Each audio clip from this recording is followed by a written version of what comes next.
Hoy estaremos en Abogacía Trabajando, hablando con propiedad intelectual, hablando sobre pues algunos de los aspectos de la nueva ley que impiden el registro de marcas. Haremos una valoración, una revisión de cuáles son nuestros supuestos y qué novedades tenemos que compartirle.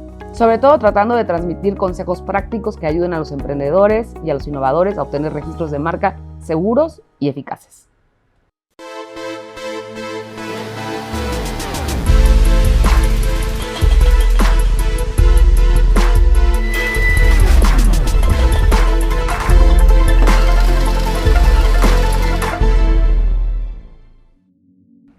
¿Qué tal? Bienvenidos a otro capítulo de Abogacía Trabajando, hablando con propiedad intelectual. Aquí platicando Mauricio y yo acerca de un tema que nos apasiona evidentemente. Y si bien habíamos comentado que íbamos a platicar un poco del registro de marcas en el extranjero, hemos recibido algunas inquietudes en relación con qué es y qué no es registrable, sobre todo en lo que se refiere al tema de qué es descriptivo, ¿no? Que para nosotros pues es un tema muy común, ¿no? Y quizá lo manejamos hasta de manera como muy natural, como si fuera algo que todos debemos saber, y no es así, ¿no? Entonces, valdría la pena, pensamos, detenernos un poquito en este tema de la descriptividad, por qué es y por qué no es registrable una palabra o una expresión que describe las características intrínsecas, han dicho los tribunales, de un producto o de un servicio, y cuáles son los casos de excepción, porque también existe una excepción a la regla. Sí, bueno, como siempre un gusto, Marce, poder platicar contigo de estos temas como una de las expertas más reconocidas en México en esta materia, lo digo en serio. Y bueno, sí, es un tema muy apasionante porque, primero, creo que hay construidos muchos mitos o muchos errores de percepción respecto de qué es o no registrable, ¿no? Constantemente alguien me dice, oye, pero eso no es registrable porque es genérico. Bueno, es genérico respecto de ciertos productos o servicios, ¿no? Tiene que ver con esos productos o servicios, es decir, no puede registrar libro para distinguir libros, pero sí puede registrar libro para distinguir vestuario. Una corbata. Exactamente. No son, es decir, registrables los términos genéricos vinculados a los productos o servicios directamente definidos.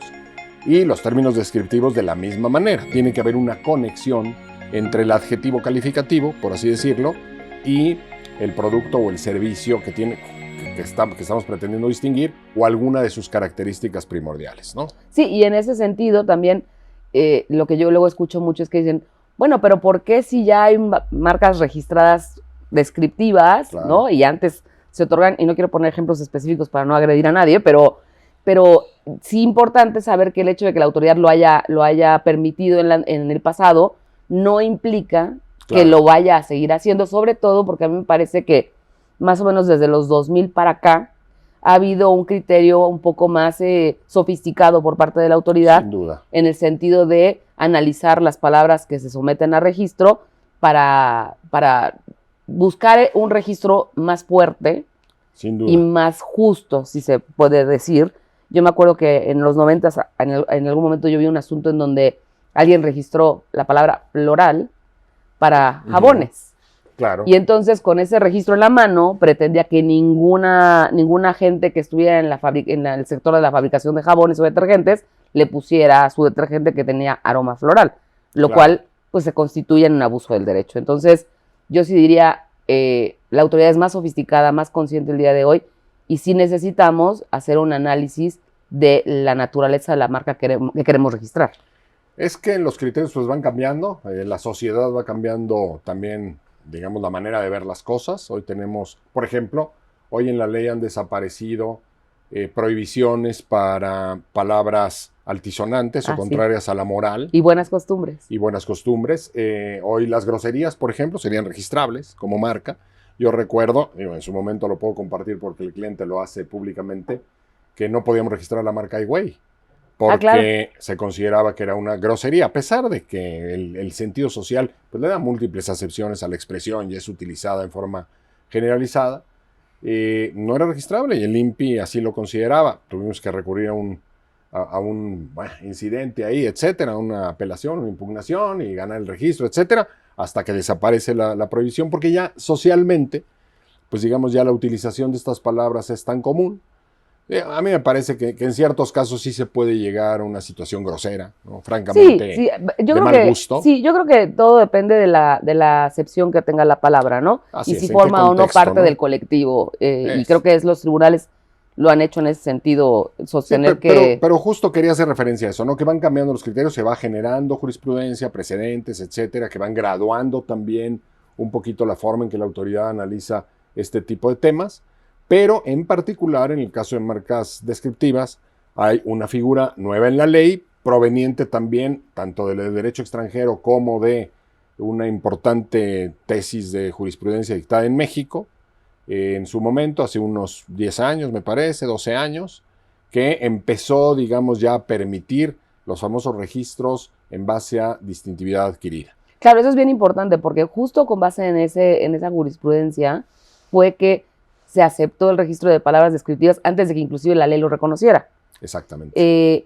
Y a mí el análisis que se hace en esa jurisprudencia me hace muy interesante porque habla de cuál es la razón de no permitir el registro de palabras o expresiones descriptivas respecto de un producto o un servicio. Y me parece muy válida la lógica detrás de la disposición de decir, no es lógico o no es correcto que tú le des el cierto monopolio de una expresión a un solo comerciante industrial o prestador de servicios, cuando esa palabra o expresión sirve para definir el producto o servicio. Claro. Porque entonces si no generas una situación de competencia desleal, un poco lo que platicaba yo de Floral, ¿no? Si yo tengo el monopolio sobre esa palabra, claro, entonces tengo una herramienta para impedir o tratar de impedir que cualquiera de mis competidores comunique una característica de su producto. Entonces, sí hay una razón que subyace de peso y lógica a no permitir la descriptividad dentro de las marcas. Pero también esta excepción de la distintividad adquirida tiene una razón de ser. Y en esencia la distintividad adquirida es aquellos casos en donde el uso que ha hecho una persona o una empresa de determinada palabra o expresión la ha llevado a que el consumidor la identifique con determinado producto o servicio, pero no con la naturaleza del producto, sino el origen del producto. Le genera una distintividad. Yo ya veo esa palabra y aunque sea un descriptor o un adjetivo calificativo, a mí, en mi imaginario, me lleva inmediatamente a cierta empresa, a cierto branding, a cierta característica, calidad, origen, y entonces sí, ese esfuerzo de difusión se premia con la distintividad adquirida y el registro de la marca. La posibilidad del registro, exacto, que es una novedad en la ley, ya incrustado en la ley. Esta figura, digamos que tiene un origen en el derecho anglosajón, conocido como secondary meaning, que es justo esto, ¿no? El tema de que una cierta palabra que de inicio pudiera, o una cierta figura, no tener los atributos necesarios para distinguir un producto o servicio, por virtud de su difusión, de su uso, de su conocimiento del público, adquiere este segundo significado que está por encima inclusive del significado original de la palabra. Cuando la palabra es escuchada por un consumidor, piensa primero en el producto o el servicio distinguido por ese empresario que en el propio significado de la palabra. Vamos a decir un caso que además en México pues, ya es paradigmático, el de la marca Carnet, de aquellas tarjetas de crédito del pasado. Creo que todavía por ahí está la marca funcionando. Que Carnet pues no es otra cosa que tarjeta. Era probablemente descriptiva, pero cuando decían Carnet en México pensábamos en la institución bancaria que ofrecía el servicio. No pensábamos para nada en tarjeta de manera genérica. Es decir, adquirió ese significado. La palabra tiene origen en el derecho anglosajón, la figura, del secondary meaning. De hecho, en Estados Unidos, cuando alguien utiliza las siglas TM, lo hace como una manera de decir, esta es mi marca. Todavía no significa que esté en trámite necesariamente, significa que yo reclamo derechos sobre esa palabra como mi marca. Estoy avisando que es mi marca, que es mi trademark. Y hay la posibilidad de que si esa palabra no es registrable de inicio, pueda recurrir a una parte del registro que se llama suplementario o registro B, en donde la guardan, digamos que van generando derechos en lo que adquieren esa distintividad, en lo que la logran y ya pueden pasar al registro convencional, ya como marca registrada que podrá usar la R encerrada en un círculo y dejar la TM. Pero creo que el antecedente es valioso, porque muchas veces se pregunta ¿qué es la TM o qué es la SM que le ponen los americanos a sus marcas? Sí, ¿no? Sí, es la manifestación de que ha adoptado un signo como marca. Y en ese sentido, la ley cuando incorpora esta distintividad adquirida en México, lo hace de una manera mucho más robusta o fortalecida que su antecedente norteamericano, porque en Estados Unidos, como bien mencionas, si yo tengo una marca que per se es descriptiva, pero que con el paso del tiempo y el uso, pretendo que adquiera un segundo significado, entra a este registro suplementario, tiene que vivir ahí 5 años, en donde si nadie se opone, y por nadie me refiero a tus competidores, entonces digamos que madura en un registro pleno. Exacto. Y en México no, en México tú presentas tu solicitud, el INPI puede o no objetarla con base en descriptividad, pero si la objeta con base en descriptividad, tú entonces puedes señalar y demostrar que esa palabra o ese signo ha adquirido un significado secundario. Si tú convences a la autoridad de esa situación, te conceden un registro que, si bien en el título viene que se concedió con base en distintividad adquirida, tiene los mismos exactos efectos que un registro, llamémoslo regular, ¿no? Exacto. Entonces, la ley creo que sí se fue un poquito, la ley mexicana se fue un poco más allá al no tener esa salvedad del tiempo que debe de pasar para que cualquier tercero de la industria se pueda manifestar.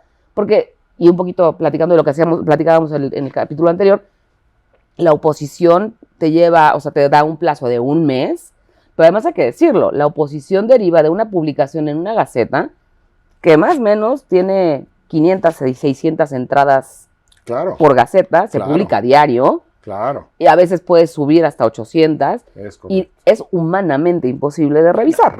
No hay manera de que alguien se siente todos los días a revisar 500 solicitudes y confrontarlas con el acervo de marcas que tiene bajo su custodia. Entonces, a mí sí me parece que en este tema de la distintividad adquirida, ese plazo de 1 mes que tuviste tú para oponerte, es un plazo corto, es un plazo corto, y las consecuencias de que tú adquieras un registro, valga la redundancia, con base en distintividad adquirida, cuando no procede, son muy altos. Totalmente.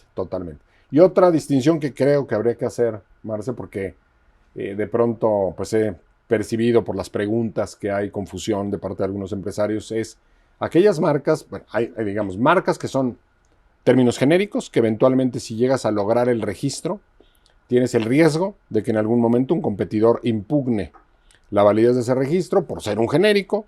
Desde su origen, muchas veces sucede con términos nuevos en una industria que todavía no se han generalizado y que un oportunista presenta una solicitud rápidamente. Me acuerdo, por ejemplo, de la marca PCS para servicios telefónicos. Alguien la registró cuando apenas empezaba a hablarse de PCS y resulta que era Personal Communication System, que era el sistema de los teléfonos celulares originalmente. Esa PCS. Era un término genérico, pero alguien, digamos, lo hizo muy oportuno. La marca estaba viciada en nulidad. Ese es un caso. El otro caso es cuando el término no es genérico, cuando probablemente el propio empresario inventó el término, pero se vuelve genérico por virtud de cómo se usa. El clásico caso, muchísimos casos como Formaica, como Nylon, como Licra, como aspirina en Estados Unidos, en México sí ha conservado el registro, en donde el propio empresario fomenta o tolera que la marca se vuelva un genérico. Vamos a decir el caso de Kleenex, paradigmático, donde mantiene su registro porque el titular no ha tolerado o no se ha demostrado que haya tolerado o fomentado la conversión a genérico. Pero los empresarios tienen que tener mucho cuidado. Es oro molido tener una marca de estas características. Se vuelve la forma en la que los consumidores piden el producto. Me da unos Kleenex, no me da unos pañuelos desechables, pero hay que tener mucho cuidado de señalar que Kleenex es una marca registrada o Resistol para evitar la conversión a genérico y la exposición a una cancelación del registro, ¿no? Sí, que ahí lo que ocurre es que para la gente de marketing, el mayor de sus lujos es que el consumidor identifique el producto con la marca. ¿No? Entonces, cuando una marca es tan conocida y reconocida al punto en que el consumidor ya identifica el producto con la marca, o sea, para él ya no es un pañuelo desechable, ya no es harina de arroz, ya no es un automóvil, etcétera, etcétera, etcétera. La gente de marketing está feliz, pero el abogado está temblando. Claro, ¿no? Porque además, exactamente. Y específicamente hablando de lo de Kleenex, yo sí me acuerdo de una campaña muy importante que hizo en su momento la empresa para dejar en claro que era una marca registrada. Porque la ley, y hablando de esta cancelación que tú mencionabas, que es una acción que tenemos para invalidar un registro para una marca que se ha convertido en un término descriptor o genérico. Así es. El artículo correspondiente te dice que debes de fomentar, como titular, tienes que o fomentar o tolerar. Tolerar.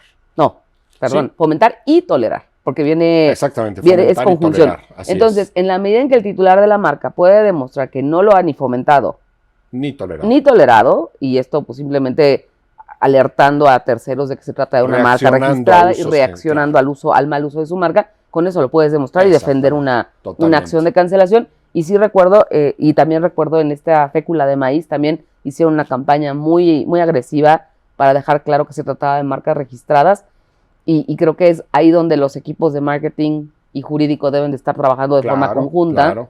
para conservar pues un valor tan alto que tiene la marca famosa en este caso, ¿no? Como podría ser Kleenex o Maicena. Y eso nos lleva, Marce, a un concepto más que ha pues venido evolucionando a lo largo del tiempo. La realidad es que es muy constante, pues, sobre todo por el carácter internacional que tiene la protección de marcas notorias y de marcas famosas, que en México además pues hemos sido históricamente aportadores, digamos, de criterios importantes en el mundo. El caso Bulova y algunos más, de resoluciones judiciales que han pues arrojado luz en la interpretación de la notoriedad, y en los foros internacionales es un tema constantemente abordado, pero que hoy finalmente en México ya lo tenemos, pues digamos que bajo una doble categorización, un doble enfoque. Por una parte, digamos, la objeción que está en ley para que la propia autoridad, considerando que una marca es notoria o famosa, pueda denegar el registro cuando no es el propio generador de la notoriedad quien lo solicita. Eso, digamos, es un reconocimiento de notoriedad espontáneo. Pero por otro lado, tenemos un mecanismo desde una reforma, me parece que de 2005, que creó esta posibilidad de que el que considera tener una marca con características de notoriedad o con grado de notoriedad o fama pueda acudir al propio instituto a solicitar con las pruebas exigidas por ley que tiene este nivel de estatus con objeto de obtener la declaratoria. Definitivo, y creo que es un mecanismo muy útil y que yo, por lo menos en mi experiencia, no he visto en ninguna otra parte, esta solicitud de declaración de fama o de notoriedad. Y también yo celebro que en la reforma que se hizo en el 2018 se redujeron los requisitos, porque antes te exigían una serie de información que podía ser o no valiosa para la consideración, pero que sí era información confidencial de las empresas. El avalúo. Y por ejemplo, el avalúo, montos muy específicos de inversiones y cosas que al final del día, recordemos, el INPI es un instituto cuyo archivo es público. ¿Qué quiere decir esto? Que cualquiera tiene acceso a los expedientes que ahí obran, y muchas de las empresas eran un poco recelosas de decir, híjole, no me encantaría que toda mi estrategia de marketing o de difusión o mis licencias de uso, etcétera, todo esté en un registro público. Entonces se reducen esos requisitos y creo que se vuelve más atractivo para las empresas, en donde esta declaratoria de fama o de notoriedad, dependiendo de fama, la marca la conoce la mayoría de la gente, y notoriedad la conoce en un sector determinado de empresas o de consumidores, pero creo que se ha convertido en una buena herramienta, y al final del día yo creo que hoy por hoy la dinámica del comercio permite que la marca famosa o notoria no necesariamente sea aquella del Fortune 500, o sea, hay marcas más locales, más dirigidas a ciertos sectores que pueden aspirar que tienen ese nivel. A ese nivel. Así es, con el efecto pues muy benéfico para las empresas de que en principio no se puedan otorgar registros de marca a terceros, en el caso de fama, en ninguna clase de la clasificación oficial, lo cual pues es un efecto de bloqueo notable. Y uno más que no se conoce mucho, que ha servido a muchos empresarios para evitar de repente situaciones de confusión en el mercado, que es impedir dar de alta ante Secretaría de Economía denominaciones sociales para constitución de empresas cuando la marca que está involucrada tiene el carácter de notoriedad o de fama, ¿no? Exactamente. Eso también es una ventaja pues interesante para valorar, ¿no? Sí, definitivamente, y además le genera un valor adicional a la marca como activo de las empresas, ¿no? Sin Entonces, ninguna duda. Son varias los efectos benéficos, y yo en mi experiencia he visto que ciertos países le dan un peso específico a esa declaratoria de fama o de notoriedad cuando tienes litigios locales. Claro. ¿No? Porque es una prueba documental pública que viene de una autoridad mexicana en donde se está reconociendo, ¿no? Y con base en eso puedes presentar una oposición en otro país o quizá intentar una acción de nulidad en ese país. No, y inclusive, Marce, por ejemplo, para efectos de tasación de daños en una situación en donde la marca está siendo falsificada, copiada, etcétera, pues yo creo que el tema de que tengas el estatus de marca notoria o famosa, pues te da la posibilidad de que la autoridad judicial pondere de una mejor manera que los daños son muy graves, por ejemplo, al prestigio de una marca que tiene este nivel de posicionamiento, ¿no? De parte de los consumidores. Entonces, pues sí, la verdad es que ahí está la herramienta. Yo creo que de pronto se nos olvida y como bien decías, a veces un restaurante regional, un establecimiento con cierto posicionamiento en una región del país puede perfectamente aspirar a la declaratoria, si no de fama, por lo menos de notoriedad, y con eso pues crecer su estatus de una manera, en la parte jurídica, muy significativa. Sí, y volvemos a lo mismo. En contraposición a esta notoriedad o fama, cuidar que el uso de la marca con el ánimo de hacerla notoria o famosa no nos lleve a que pierda carácter distintivo y entonces caigamos en la genericidad que platicábamos de la cancelación, que podría dar la cancelación de un registro, ¿no?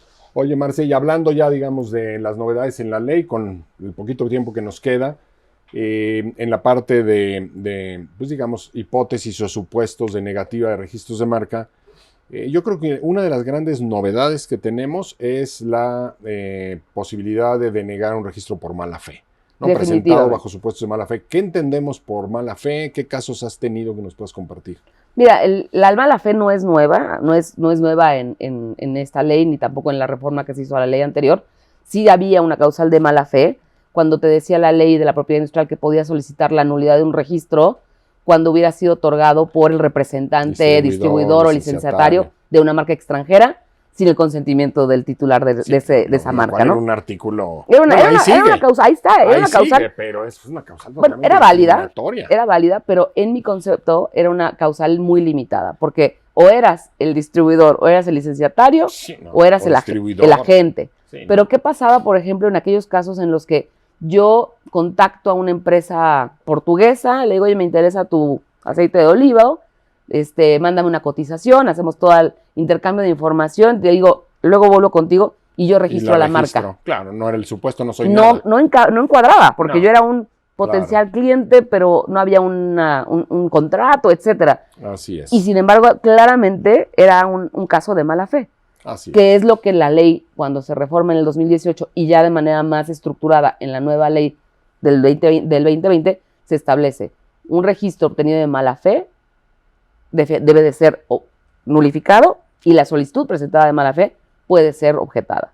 Sí, lo cual da, pues, digamos, una facilidad para que en cierto tipo de litigios se puedan eliminar solicitudes presentadas de mala fe, que eran maneras, muchas veces, de generar ciertas expectativas de derecho que bloqueaban el avance de las solicitudes reales, ¿no? Sí, y de extorsión. Titular y de extorsión. Y eran mecanismos de extorsión. Y no había forma de eliminarlas del registro por el principio de prelación. Entonces hoy por lo menos tenemos esas herramientas. Me parece que es un gran avance del sistema. Sin duda. Y que tenemos que utilizar estas herramientas para, obviamente, pues digamos que mejorar el sistema y hacerlo pues más justo y más seguro, ¿no? Sí, ese yo creo que es el objetivo. Buscar un registro limpio, ¿no? En contraposición del registro sucio que llaman otros países, en donde cuando tú consultes una base de datos del instituto, tengas la seguridad de que lo que está ahí registrado está bien registrado o lo mejor registrado posible y que te dé una verdadera imagen de lo que es el comercio en México. Tal cual. ¿No? Tal cual. Y pues temas de marcas tenemos muchísimos más.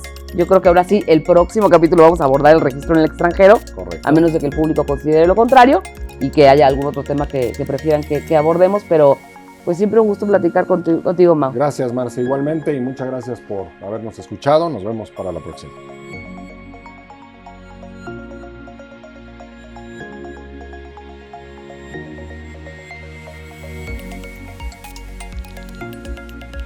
Bueno, pues esperemos que les haya resultado de utilidad los consejos y comentarios que con Marcela pudimos pues desarrollar respecto de estos aspectos de la ley de propiedad industrial en nuestro país y en particular respecto de los aspectos de marcas que no son registrables. Sobre todo nos interesa su opinión para ver si este tipo de contenido resulta de su interés y entonces podamos hacer una serie de este tipo de capítulos.